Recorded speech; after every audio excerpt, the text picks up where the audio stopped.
Welcome back. This is episode 221 of the Veterinary Business video show. In this episode we'll learn some of the do's and don'ts of selling your practice to corporate consolidators, and we'll hear about a new virtual veterinary support group. We'll learn about a practical approach to innovation, we'll find out why compliance for dental treatment is poor, and I'll offer you my quick business tip for this episode. I'm John Sheridan, and this is the video show from Veterinary Business.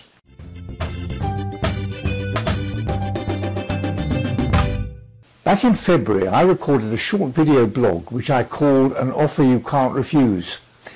It was all about the growth of corporate practice, the eye-watering prices which they're offering to purchase established practices to build market share, and the questions which practice owners might ask themselves when they're contemplating whether or not to sell the business before the buying frenzy bubble bursts. If you haven't seen it, here's the link. Corporate consolidation is also the theme of this video clip from Joel Parker of Veterinary Practice Solutions. Joel is based in Canada and observes a similar frenzy on his side of the pond. See what Joel has to say as he discusses the do's and don'ts of selling your practice to a corporate consolidator. This week I want to diverge off a little bit. I want to talk to you something that's near and dear to my heart, and that is the supposed threat of corporate takeovers of your practice, of your private practices, and where this has come from. Over the last 20 years, the whole corporatization of veterinary medicine has changed immensely, hasn't it? And you look back 20 years ago, it was VCAs that were in there, and they were, started off in Los Angeles and then, munched their way across America and then became a large chain of practices and so forth. And, some of you may have sold your practices or know practices that sold to them.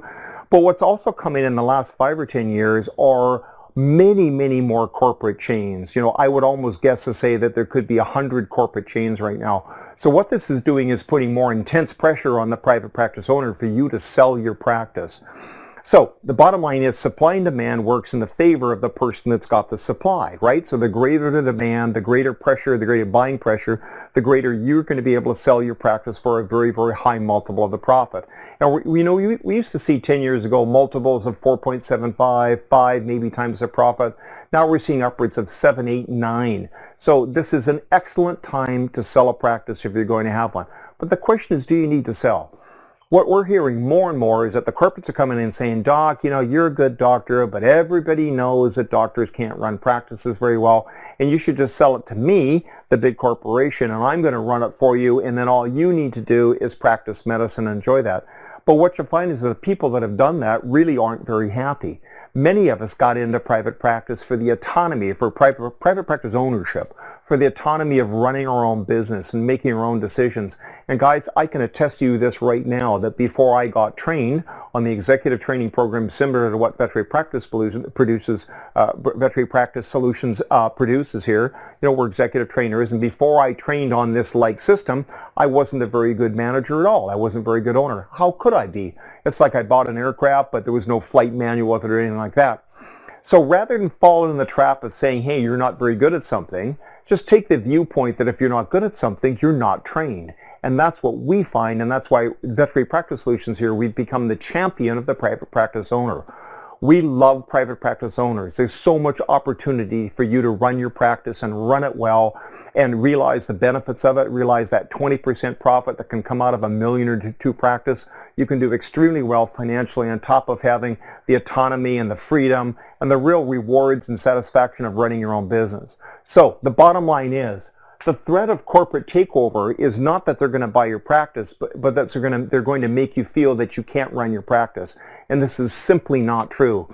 With proper training and implementation of tried and proven programs, you guys can run great practices, and you can compete with the large corporations to the point that when you do go to sell, you'll get a high multiple. Now let's see who's on the video show Soapbox. According to the first mental health survey in the United States, 1 in 6 vets report that they have considered suicide.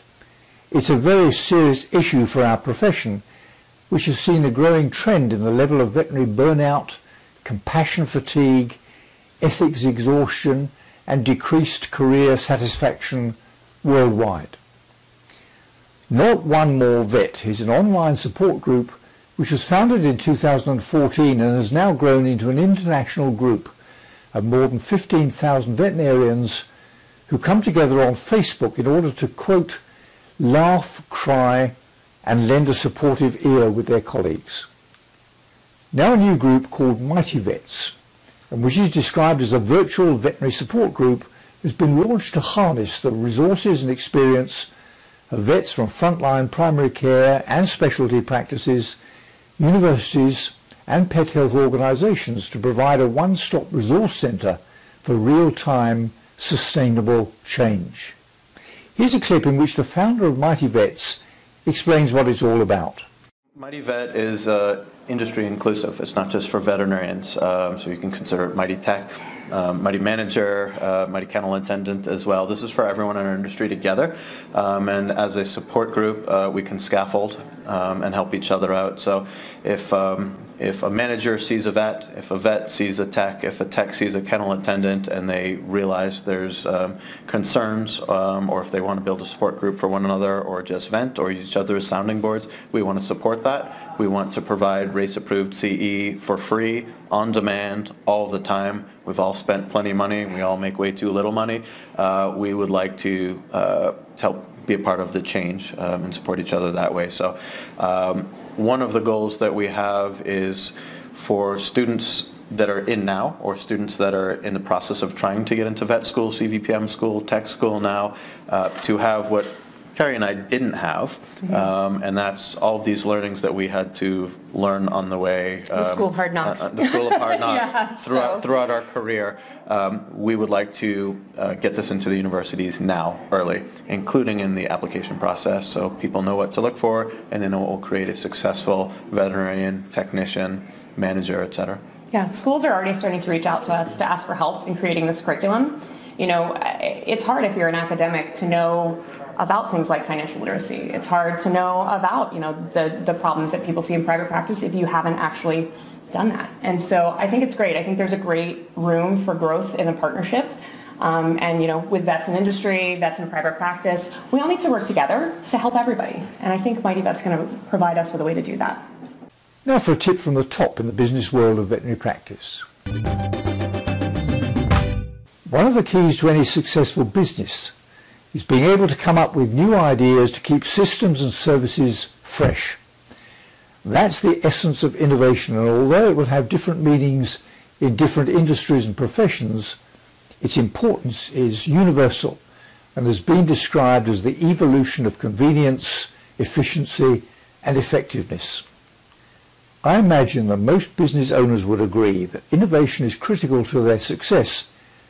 But a study by Deloitte reports that just 1/4 of millennial employees think that business leaders are doing enough to encourage practices that foster the development of new ideas. Here's a clip in which Ed Musio of Group Harmonics recommends a practical approach to innovation.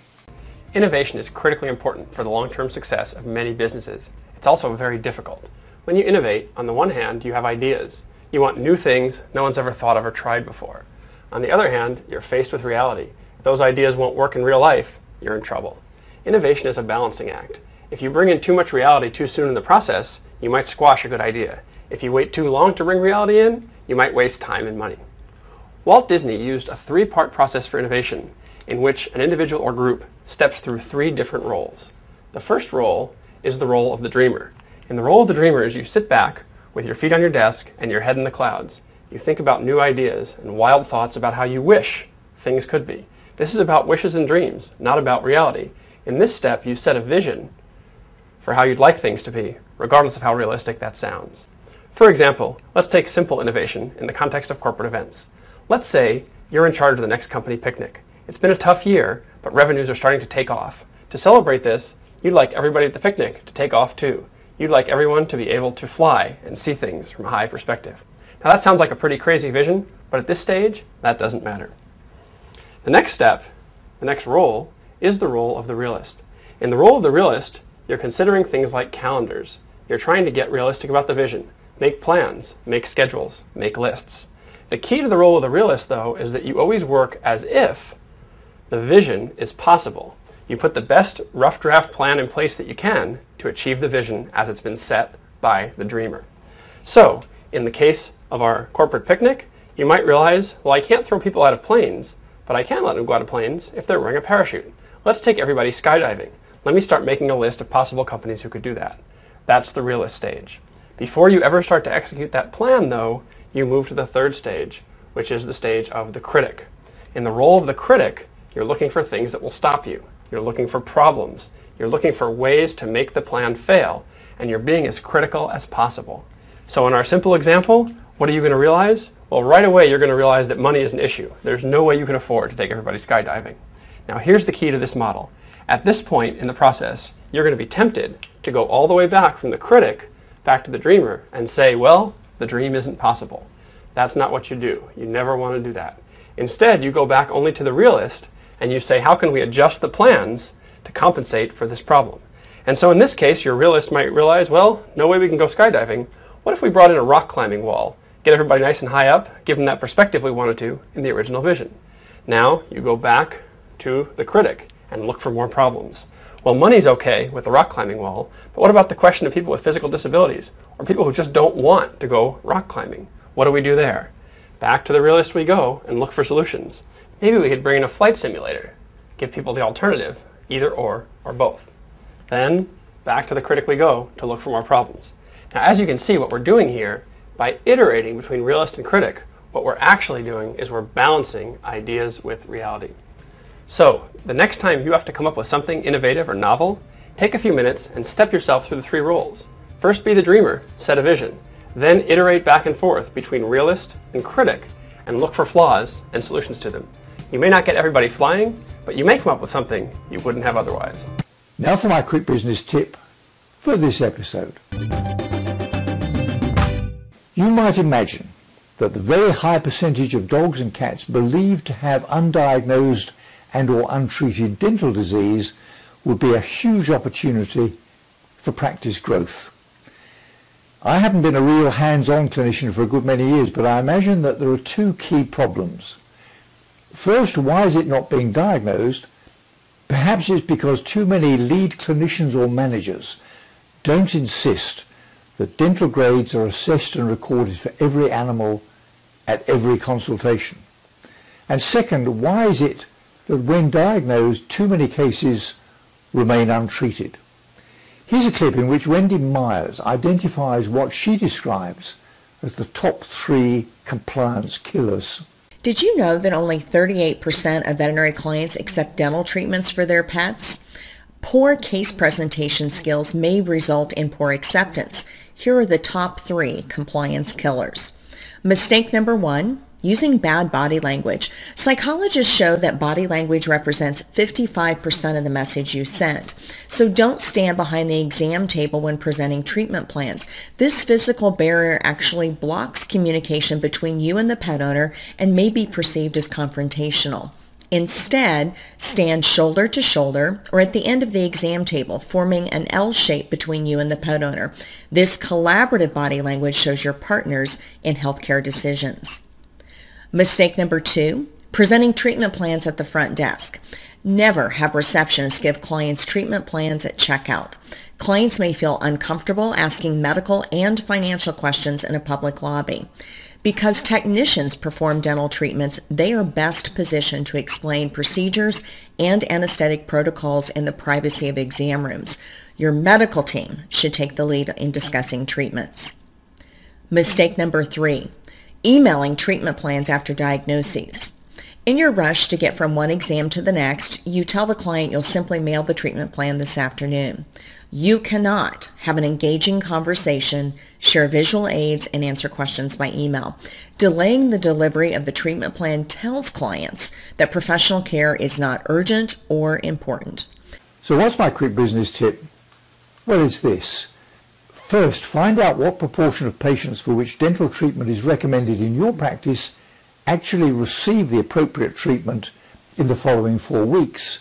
And then second, follow Wendy's advice, find out why compliance is poor, set some targets, put in place the necessary operational policy changes, and monitor the improvement. After all, that's what management is all about.